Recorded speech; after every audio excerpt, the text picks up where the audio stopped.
Well, Republican Congressman Rick Crawford, one of the members of the House Intelligence Committee, grilling Robert Mueller today, and now he joins us live from Capitol Hill with an inside look at how it all went down. Representative, thanks for joining us.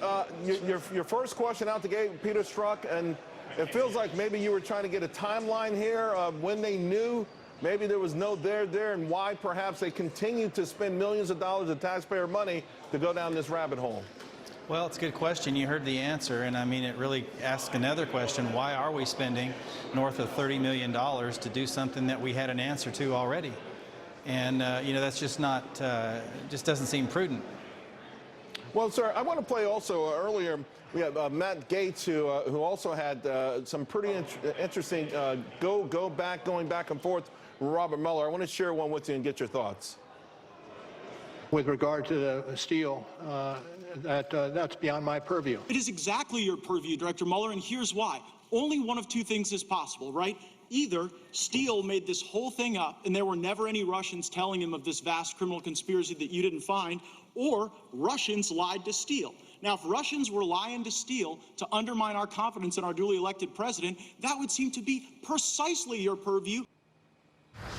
Representative Crawford, Robert Mueller made it clear in his initial statement that he did not want to go there. He didn't want to talk about the dossier or anything else. Yet, those are the big questions that seem to remain, and the public wants to know, will we really ever get the answers?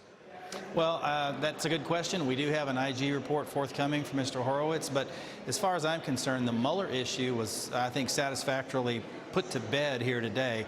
The idea being that, of course, what the Democrats wanted to do was to try to get him outside the parameters of the four corners of that report that he wrote. I'm still not convinced that he actually wrote the report, but because he didn't show a great deal of familiarity with the report, and I understand that. He's an executive. A lot of people contributed to the report, but he should have been thorough in reviewing the report before he put his name on it, because we call it the Mueller report. So we expect a lot better, clearer answers. And then also really kind of deferring to, that's not in my purview. That's in your purview.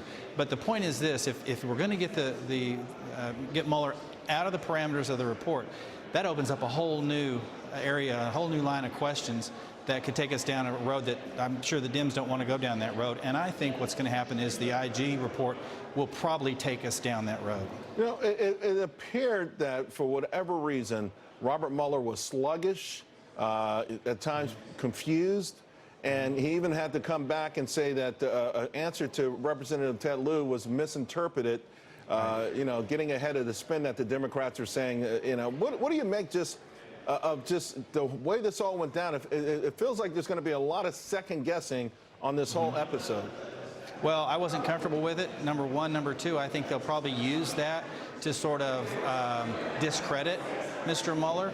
On the other hand, almost every one of the members prefaced their comments with what a great patriot Robert Mueller was or is, and his unassailable character and so on. But I don't believe they're going to be able to continue that narrative, as they didn't get what they wanted out of this report. Yeah. All right, sir, thank you very much. It remains to be seen if they hold on to impeachment dreams. In the meantime, the Dow's